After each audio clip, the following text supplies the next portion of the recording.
안녕하세요. 저는 2020년에 세무사 시험을 치르고 2021년 3월 3일에 합격 통보를 받아서 이제 갓 세무사가 된 전직 수험생이고 이제 신입 세무사입니다.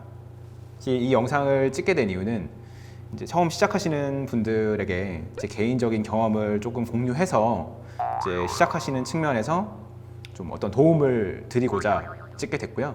제가 합격은 했지만 어떤 수험생 집단의 대표성이 있는 인물은 아니기 때문에 이 말을 너무 원칙적으로만 받아들이시기보다는 참고 목적으로 활용을 하셔서 본인의 수험 생활에 도움이 되신다면 찍는 보람이 있을 것 같습니다. 그럼 이제 하나씩 시작해 보도록 할게요. 네, 세시생 필수 아이템 첫 번째는 펜인데요.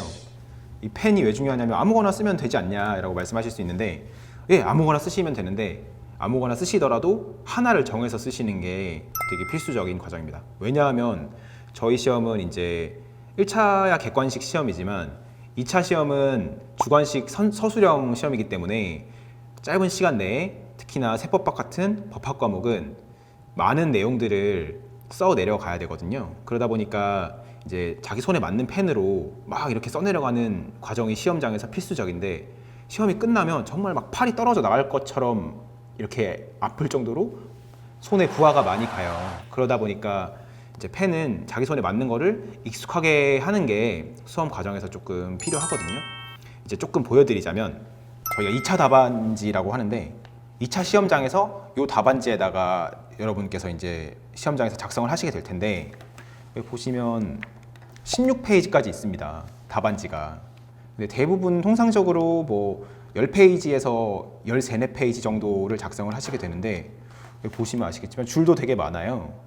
그래서 상당히 많은 내용을 이렇게 막 작성을 하게 되는데, 그러려면 손에 익은 펜을 가져가는 게 좋겠죠.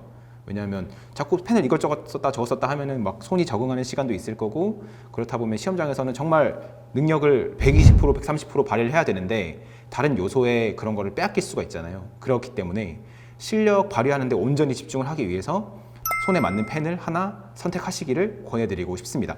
그리고 시험장에서 사용하는 펜은 검정색이지만 공부를 하시는 과정에 있어서 뭐 파란색, 빨간색 펜을 이용해서 뭐 이제 필요한 내용들을 잘 정리를 하시는 과정도 물론 필수적이겠고요. 그리고 형광펜을 좀 여러 가지 색상을 사용하셔서 이제 필기 내용 같은 거를 정리하시기를 추천드리고 싶습니다. 왜냐하면 시험 직전에 저희는 정말 많은 내용을 정말 짧은 시간 내에 다 보고 들어가야 돼요. 그러다 보니까 이게 공부라는 게 시험 직전에 그 내용들을 머리에 다 넣기 위한 연습 과정이고 준비 작업 같은 거잖아요. 그런 측면에서 봤을 때 형광펜으로 눈에 잘 들어오게 책에 뭐 키워드 같은 것들을 표시를 잘 해놔야 정말 짧은 시간 내에 팍팍팍 넘기면서 막판에 정리를 할 수 있거든요. 그런 측면에서 물론 뭐 사람에 따라서 나는 뭐 밑줄 긋는 게 편한데 왜 쓰라 그러냐 이러실 수도 있지만, 저는 개인적으로는 이제 펜으로 밑줄, 글씨 내용에 밑줄을 긋는 것보다는 형광펜으로 색을 입혀놓는 게 막판에 정말 짧은 시간에 많은 내용을 소화하기에 훨씬 용이했다고 생각을 합니다. 그래서 저는 이제 뭐 아까 말씀드렸듯이 펜, 이제 까만 펜은 이제 시험장에 가져갈 용으로 정말 하나를 정말 손에 익게끔 만드는 걸 추천드리고, 다른 펜들과 형광펜들을 사용하셔서 내용 정리하시기를 추천을 드립니다. 세시생 필수 아이템 두 번째고요. 이제 스탑워치인데요.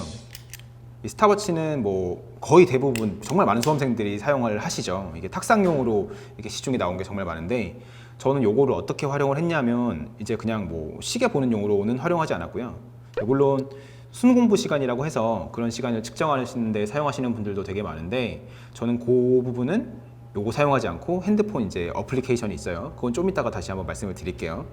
요거는 문제 풀이를 할 때 저희가 짧은 시간 내에 많은 문제들을 정확하게 푸는 게 시험의 핵심적인 덕목 같은 건데, 그거를 할 때 이제 그게 내가 잘 안다고 해서 문제를 다 잘 풀고 이러진 않잖아요. 그래서 개념을 확인하는데 물론 문제풀이가 필수적이지만 우리가 시험장에서 궁극적인 목적은 짧은 시간 내에 정확하게 푸는 거기 때문에 그거는 연습이 필요한 부분이거든요. 이게 내가 뭐를 정확하게 안다고 해서 빠른 시간 내에 시험장에서 잘 푸는 거는 완전히 또 다른 문제가 될 수 있기 때문에 그런 부분 연습할 때 저는 스탑워치를 사용을 했습니다.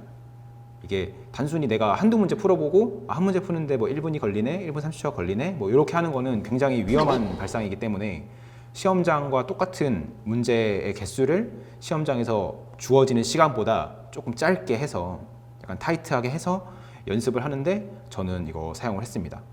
이거 뭐 물론 시중에 나와 있는 제품 다 뭐 좋은데 이거 보면은 이 기능들은 다 비슷할 거예요. 카운트 업 기능이 있고 카운트 다운 기능, 타이머 기능이 있는데 이제 뭐 카운트 업 기능은 이제 하나씩 조금씩 1초씩 이제 시간을 세는 기능이고 카운트다운 타이머 같은 경우에는 지정해 놓은 시간에 이제 타임 어택을 하는 용도로 사용을 하는데 요거는 뭐 개인의 취향에 따라 사용을 하시면 될 것 같고요. 이제 핵심은 이제 짧은 시간 내에 정확하게 문제를 푸는 연습을 하는 거에 있기 때문에 이제 스탑워치는 제 개인적으로는 정말 필수적으로 필요하지 않나. 이게 뭐 모두가 그렇게 생각할 것 같지만 의외로 그런 분들이 많이 계세요. 그냥 문제 많이 풀어보면 되지. 많이 풀면 시험장에서 잘 하겠지. 사실 근데 그게 연습으로 그렇게 되시는 분들도 있겠지만 시간을 재고 푸는 연습을 해본 것과 안 해본 사람의 차이는 정말 시험장에서 확연하게 드러납니다. 그런 차원에서 이제 시간 재고 문제 푸실 때 웬만하면 이제 탁상용에 이렇게 세워놓고 이제 내가 몇 번 문제를 풀었을 때 몇 분이 지나고 있으면 괜찮다. 아니면 그게 아니다. 이런 시그널을 파악하는 데도 용이하기 때문에 요거는 하나 필요하지 않나라는 생각을 합니다. 네. 해시생 필수 아이템 세 번째고요. 다음은 계산기입니다. 저희 시험은 계산기가 필수적인 시험이죠. 뭐 회계학 같은 경우에도 그렇고 뭐 세법, 뭐 2차의 세무회계 같은 경우에도 뭐 정답의 단위가 뭐 몇백만 원, 몇천만 원, 몇억 원 이렇게 되기 때문에 물론 회계학에서 이제 소수점이 들어가는 현가를 사용하는 경우에도 그렇고요. 계산기가 없으면 저희는 시험장에서 뭐 제대로 된 걸 아무것도 할 수가 없습니다. 그렇기 때문에 뭐 계산기가 비유하자면 뭐 군대 갔다 온 남자분들이 말씀하신 걸로 총기 같은 거거든요. 그러니까 이제 이거는 정말 전쟁터에 총 안 갖고 가는 거죠. 계산기가 없으면. 그래서 계산기는 정말 필수적인데 계산기를 뭐 시험을 주관하는 산업인력관리공단에서 뭐 안 된다 이렇게 제시하는 건 없고 공학용 계산기는 개인적으로 안 된다고 알고 있는데 그래서 대부분이 이렇게 쌀집 계산기라고 하죠. 이렇게 4층 연산 기능이 있는 요 계산기를 사용을 하세요. 근데 이제 대부분 뭐 제가 물론 봤던 사람들의 이 바운더리 내에서 범위 내에서겠지만 대부분 카시오 JS40BO 계산기를 많이들 사용을 하세요. 이게 뭐 키감도 되게 좋고요. 그래서 색깔도 되게 예쁘잖아요. 이게 뭐 제가 뭐 카시오사에서 뭐 땡전 한 푼 받은 거 없는 정말 솔직한 저의 생각이기 때문에 이게 색깔이 하늘색이랑 분홍색도 있고요. 뭐 검정색도 있는데 뭐 아무리 내가 정말 진짜 제가 개인적으로 손이 좀 빠른 편인데 아무리 빨리 쳐도 이렇게 소위 말하는 씹힌다고 하죠. 이 계산기 입력이 숫자가 잘 안 되는 그런 경우도 거의 없고 하기 때문에 저는 이거는 뭐 개인적인 취향이지만 계산기는 JS40B를 사용해서 저는 굉장히 만족스러웠습니다. 이게 14자리까지 표기가 되고요. 시중에 12자리까지 표기가 되는 계산기도 있는데 뭐 그 계산기도 시험장에서 나쁘지 않다고 말을 할 수 있겠지만 우리는 뭐 어쨌든 안 좋은 가능성을 최대한 줄여나가는 게 수험생의 덕목이잖아요. 그렇기 때문에 뭐 가격 차이가 크지 않기 때문에 웬만하면 14자리를 사용하시는 걸 추천을 드리고요. 그리고 뭐 물론 그런 경우는 뭐 없었고 겨우 못 봤습니다만 정말 잘 사용하는 계산기가 정말 그 시험 당일에 가서 작동을 안 할 수가 있잖아요. 그래서 이제 스페어용으로 계산기 하나 정도는 더 있는 게 안심이 되지 않나라고 생각이 드네요. 왜냐하면 정말 그럴 수 있죠. 이게 시험장 갔는데 계산기가 정말 평소에 잘 되던 게 작동을 안 한다. 그러면 그 1년 농사는 그걸로 끝이라고 볼 수 있거든요. 정말 시험장에 갔는데 계산기 없으면 회계학이나 세법, 뭐 세무회계는 할 수 있는 게 아무것도 없습니다. 그렇기 때문에 계산기는 그런 식으로 관리를 좀 애정을 가지고 하시는 게 좋습니다. 저는 원래 검정색 아무 톤 없는 계산기를 사용하다가 너무 공부하는 게 괴롭고 권태로워서 한번 기분 전환용으로 이 파란색을 샀는데 이쁘잖아요. 그래서 다음날 빨리 독서실 가고 싶기도 하고 그런 측면도 있었네요.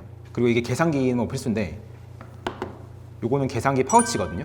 계산기 파우치가 물론 이렇게 계산기를 넣어 다니는 평소에 그런 기능도 있는데 요게 진짜 계산기를 사용하는 시험 준비생들만 알 수 있는 건데 저희가 독서실에서 계산기를 막 치면 본의 아니게 다른 공부하시는 분들한테 피해가 갈 수가 있어요. 근데 이렇게 파우치가 하나 있으면 넣어 다니다가 공부할 때 이거 빼서 이렇게 깔고 이렇게 치잖아요.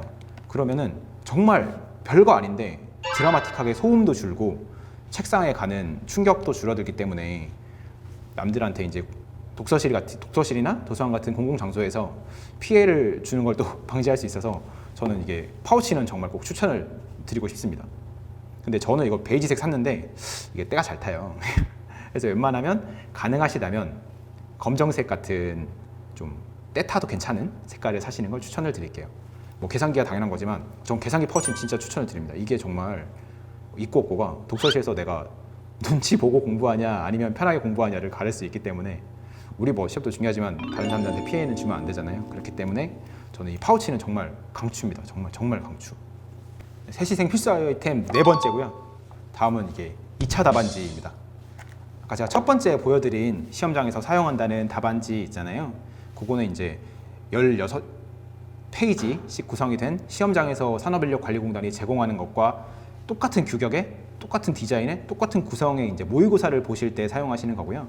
이제 시중에 이제 뭐 학원들 가면 이렇게 2차 답안지 묶음을 팔아요. 그러니까 요거를 이제 연습장용으로 사용을 하시는 건데 뭐 요거 말고 그냥 A4 용지나 일반적인 스프링으로 된 일반 뭐 문구점에서 파는 연습장을 사용하셔도 크게 상관은 없는데 어차피 우리가 이제 이 규격으로 된 답안지에다가 시험을 볼 건데 굳이 뭐 A4 용지나 이런 데 연습을 할 필요는 저는 없다고 생각을 하고요. 이게 뭐 그게 편하시다면 뭐 그렇게 하셔도 되겠지만 어차피 이제 여기다가 이제 답안을 쓰고 이제 풀이 과정도 서술하는 과정을 공부할 때부터 연습을 해놓으면 시험장 가서도 뭐 훨씬 더 자연스럽게 답안 작성이 될 거고 그렇게 하는 게 우리의 목적인 내 실력을 120% 발휘하는데 조금 더 가까운 길이지 않을까라는 생각이 들어서 저는 항상 이 2차 답안지를 연습장처럼 막 사놓고 사용을 했어요. 그래서 뭐 그게 저는 굉장히 뭐 나쁘지 않았고 시중에 이렇게 2차 답안지를 학원마다 판매를 하는데 뭐 이렇게 여기 아이파경영 아카데미에서는 이렇게 이제 노란색 테이프 아닌 테이프 이렇게 잘 뜯어지게끔 되는 재질로 되어 있고요. 이게 스프링 노트처럼 재본이 돼서 팔리는 경우도 있는데 저는 이게 조금 더 나았던 게 이거는 개인적인 취향이었는데 이게 막 제가 하루에 공부를 막 열심히 이렇게 연습장처럼 쓰고 하잖아요. 하면은 이제 내가 예를 들어서 한 이 정도를 썼다 그럼 막 세봐요. 이렇게 공부 끝나고 집에 가기 전에 한 10장쯤 썼다고 치면 되게 마음속으로 뿌듯함이 있어요. 아 내가 10장치나 열심히 했구나. 물론 이렇게 막 낙서를 하진 않았겠죠. 그런 뿌듯함이 있고 다 뜯어서 이제 오늘 이 정도 썼으니까 찢어서 버리게 되는데 버리기 전에 마지막으로 또 이제 한번 봐요. 내가 오늘 뭘 했지? 뭐에서 문제가 있었지? 아 이거는 그러면 내일 한번 다시 봐야겠다. 아침에 오자마자 그런 좀 체크 면에서도 이렇게 이게 되게 잘 뜯기거든요. 이렇게 보시면 이렇게 쓱 뜯겨 되게 자연스럽게. 그래서 저는 이거는 되게 좋더라고요. 그래서 항상 이렇게 했고 버리기 전에 예를 들어서 여기 있는 걸 내가 되게 못했어. 그러면은 아 이거 접어가지고 놨다가 내일 아침 다시 봐야지 이러고 주머니에 넣어가기도 하고 그렇게 활용을 했었습니다. 그래서 저는 요거는 제 개인적인 취향으로는 스프링 노트보다는 이렇게 잘 뜯어지는 요 재질을 사용한 게 전 되게 좋았어요. 처음에는 모의고사 여기 본 거 막 이렇게 오답 처리된 거 오답 노트를 만들어서 이제 따로 이제 한 막 열 몇 장씩 해서 이렇게 찢어서 이렇게 하면은 이렇게 그것만 붙어 있게끔 되어 있거든요. 그래서 그렇게 따로 보관하기도 하고 스프링 노트로 막 찢으면 막 지저분하고 이래가지고 저는 그거는 조금 별로여서 요거 2차 답안지는 요거 상당히 잘 사용했었어요. 그래서 뭐 일반 연습장이나 A4 용지에 평소에 공부하시는 것도 너무 좋지만 웬만하면 뭐 어차피 연습장 살 가격이랑 똑같거든요. 그래서 2차 답안지에 평소에 공부하시기를 저는 개인적으로 추천을 드립니다.